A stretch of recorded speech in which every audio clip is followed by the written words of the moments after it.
Hey, what's up, family? This is Dreams in Action. I'm your host, C. Austin Brown. I want to give a high five, a fist bump, a shout out to all the listeners tuned into this motivational channel. It's late here. I just got in from a movies, just had a great time to just go out just to relieve my mind a bit, just to go watch a great movie. In fact, it was a comedy. I recommend it. It was Easter Sunday. I liked it. But I was thinking as I was coming home, just to jump on line really quick and just talk about something that I was reflecting upon. Now, oftentimes a lot of my thoughts come from something that I've read, from poetry to sacred books like the Bible or the Torah or even the Quran, or just meditations or something that I've read from reading great books written by Malcolm Gladwell or Toni Morrison or James Baldwin, or just something. But this particular book I was reading, the Bible, in Joshua chapter 1, verses 1 through 9. Okay. Now I want to talk about not proselytizing anyone to believe in a certain specific ideology, religion. I know what I believe and stand upon. However, I think we can learn something from all things and take some specific praxis of what we've learned and apply to our lives. Now, this particular story, if you go look at the Bible in Joshua chapter 1, verses 1 through 9, I think it's very pertinent, very significant, the idea of what I'm talking about, moving towards purpose. For example, in this specific story, Joshua chapter 1, verses 1 through 9, when you start this story, it starts out in a tragedy, a grief story. It opens up and talks about how the people lost a very significant leader, Moses. It opens up and says that Joshua, Moses is dead. Get up and now lead these people into the promised land.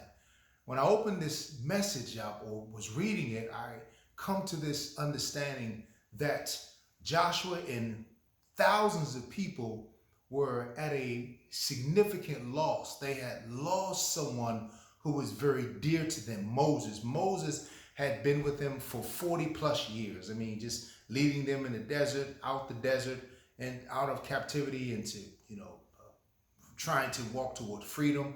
He had walked with them a mighty long time, 40 plus years, okay, maybe longer than that. Now he's gone, he's dead. And the people were grieving. They were grieving, digress. It's all right to grieve because you've lost something or lost someone. And so they were grieving. But here you have God, or the voice of God, or the inspiration, the universe, or whatever you want to call it, comes and says that he's dead. I need you all to get up and move forward. Now, originally reading this, I would think that's kind of rude, to not recognize that these people are grieving or they're going through some kind of difficulty because they've lost something or lost someone. But then I started looking a little deeper. I started going through history and just reading some other stories to come to a realization that sometimes you could be grieving way too long over a situation. You could be lamenting way too long over something.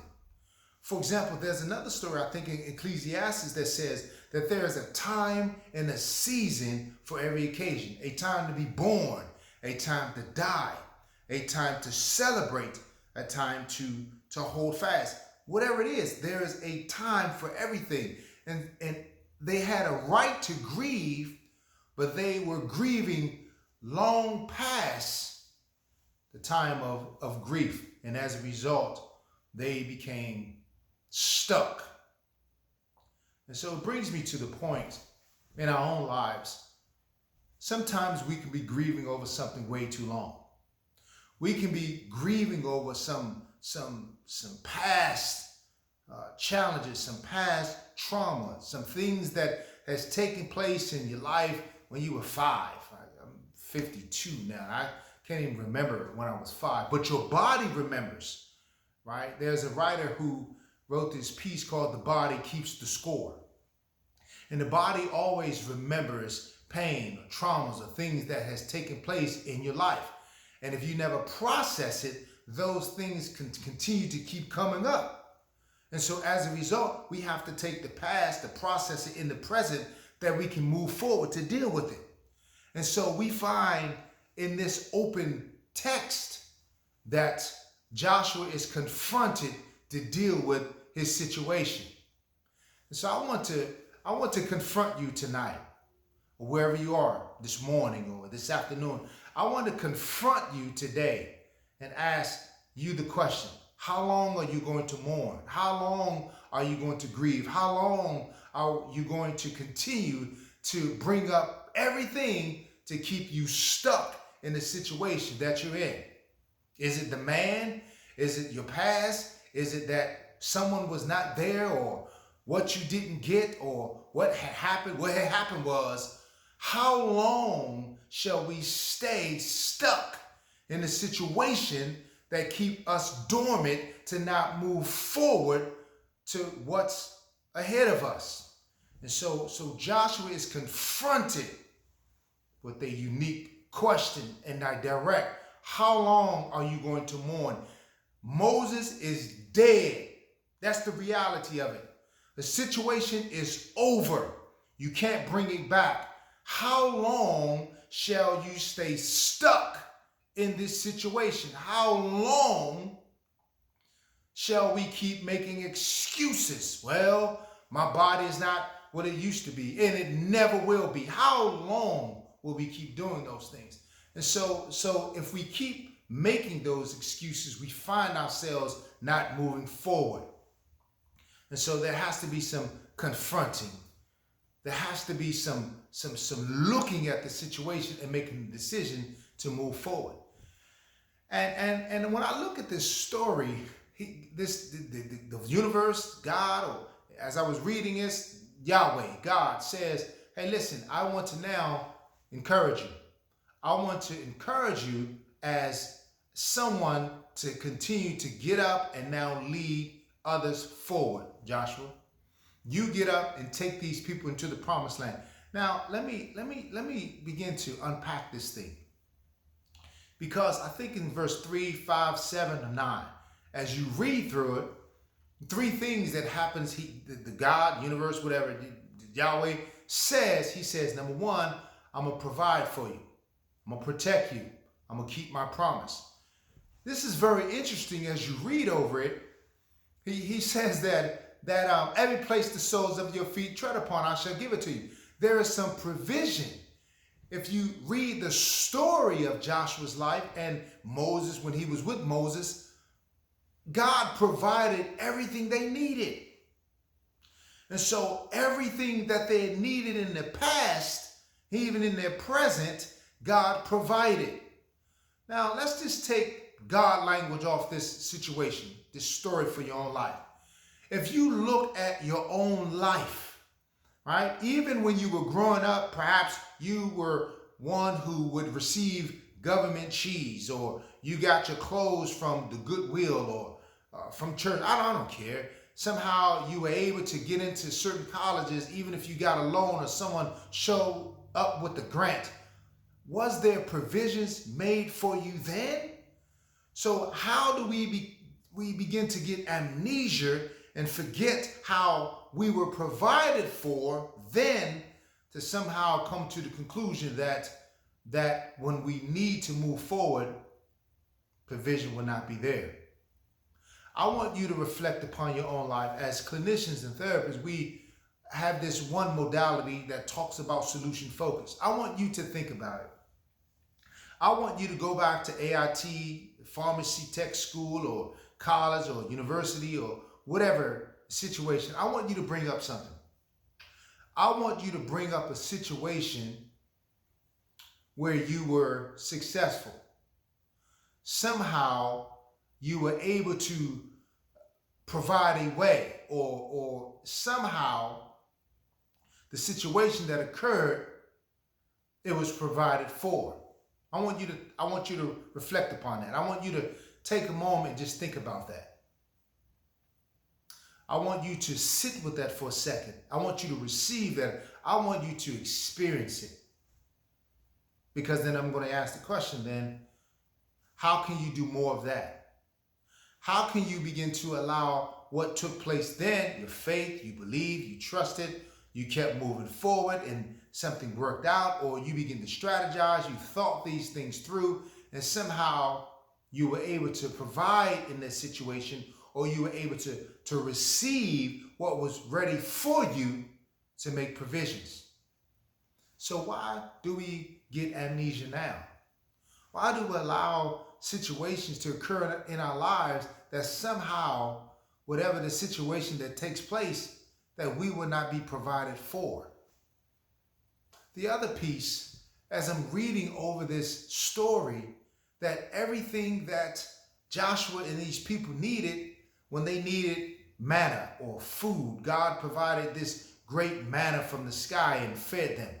When they needed when they needed just cool in the day, God provided a cloud by day to block the sun. When they needed warmth, God provided fire. He provided fire also to give them direction in life. So if God has provided then, wouldn't he provide now? If that's what your source, you say God or whatever, whatever, I don't care what you call it. Will you not be provided for now? The second piece that I was reading in this, I think it's verse 5, 7, wherever, someplace in there, that God will provide protection. Now that's interesting, because when I read through this story, every battle or every situation that came up against them, somehow they were protected. They were protected. You know, I remember being deployed and getting in certain vehicles and going to certain areas where we had just watched the intel report of things that had taken place there. And it wasn't good. Yet we still had to get in those vehicles. And I'm not saying, yes, we've lost many people. So I'm not discounting that God would do one for one and not do for the other. I'm not discounting that. But I'm saying that there were times when we would just take oil and pour on vehicles and anoint vehicles, and we would find ourselves in certain areas and just we were protected. I remember growing up in certain neighborhoods when gunshots would be fired or certain things would take place. As I look back over my life, I can see how I was protected. I remember driving in a car in California Station. I was a young corporal in the Marine Corps. How I was hit on the highway, my car spun around and just took a side dent, and cars were coming, yet I was protected. I remember when I was young and, bought my first motorcycle, Yamaha. This is way back in the day, Yamaha 750. And I was coming around the turn just with a nice lean, a really beautiful lean. And I'm leaning in the turn. And as I'm coming around the turn, there was some dirt and oil and dust. And as you know, riders, that tire hit that dirt and oil and the bike slid up from underneath me, and I'm sliding down the highway and the bike is in front of me and it crashes upon the wall, and I'm laid in the middle of the highway and cars are coming, but they were able to stop. It was protected. I remember jumping out of planes with the 82nd Airborne. I got many concussions and I got some bruises rather. Whew. But I remember was protected. And so when you have had a history of things that has taken place in your life that were near death moments, I'm not afraid of death. I'm not. I've come to the place to recognize that there is something greater than this life here, who continues to protect me. Even if I'm gone or taken, I recognize that it was my time. And so I have been protected. So I don't know about your life. I just want you to reflect upon it. I want you to think about your own life. I want you to begin to ask yourself deeper questions. Have you been places? Have you been in situations somehow that you have still been protected? And so let me ask you, when will you start moving forward? Letting go of some of the fears that keep us hindered or down, or not stepping out, or not realizing your dream or goal or aspiration. What's holding you? What's grieving you? What's keeping you stuck to somehow to believe that you won't be provided for, you won't be protected? Because here's the last thing in this story is that somehow God still promised, and again, I'm not trying to spiritualize this. I'm not. I want to be able to share content, whether I'm traveling back to Europe, to Paris, to Italy, to Australia, to Japan. When I'm traveling anywhere, I want to be able to be an inspiration to encourage other people to live your dreams, your goals, their aspirations, that thing that the universe, the creator, that has placed on the inside of us, that's purposed to bring us to a prosperous end. Every last one of us, we were born with the purpose to bring our lives to the promised land. And that promised land is not just houses and cars and clothing. That's foolishness. But the type of promise to carry us into a land that we're able to empower and bring other people up. That's how I see my life. I see my life being able to walk into that promised land, to live that lifestyle that I'm able to bring other people up, to inspire other people up, to encourage other people up, to applaud other people up. There is more room at the top than to act like cowards in the bottom, like crabs, to pull each other down. There is so much room at the top to applaud one another, to encourage one another. Shout out to a few people. Shout out to it's Jay. Well, I wrote his name down. Shout out to It's Jay Clyde. In fact, go on YouTube and just Google It's Jay Clyde. And also shout out to Bounce Back Chronicle. Those are people that has commented on my posts and have been inspirations to help me to continue to move forward. And so I want to be an encourager to others. What goals and dreams and aspirations do you have in your life? I want you to think about it. I want you to think about it. I want you to think about it and find a way to get up, to keep going, to be an inspiration to someone else. That thing that you have in your own hand, that purpose, that drive, that gift, that talent, that ability that you have, it's an inspiration to somebody else. As my boy, brother, Dr. Sam Lynch, we often say to each other, both of us, I hope that we die empty. In other words, to live a life that we will leave no thing on the table, that we utilize everything that's within us to be used, to be an inspiration, to bring other people up and to encourage other people. One day I do desire to have a certain number of scholarship in the name of my mother, to be able to provide scholarships not only for my children's children, but my relatives and neighbors in the honor of my mother, to help my family up, and cousins and nieces and nephews up, my children's children up, those who are close to me, who are my friends, to walk alongside each other up as we encourage and applaud each other. There are so many places I still desire to travel back to Europe, the many places I've gone in Europe, to Africa, even other places, to bring others with me. So as I close, go ahead, like, subscribe, and share this page. But more importantly, hey, what's in you? What goals, dreams, and aspirations do you have to bring light to the world, to inspire others to do the same? Hey, thank you for for joining me tonight. I just came in from the movie. Just wanted to hop on really quick to be an inspiration, to encourage somebody whether you have a travel channel, whether you have a channel encouraging people to see other places. Shout out to all the content creators that's out there trying to inspire people to see the world, not just Colombia or Brazil, but to go to Thailand, to go to Africa, to travel to Alaska or Antarctica. That's on my bucket list, Alaska and Antarctica as well.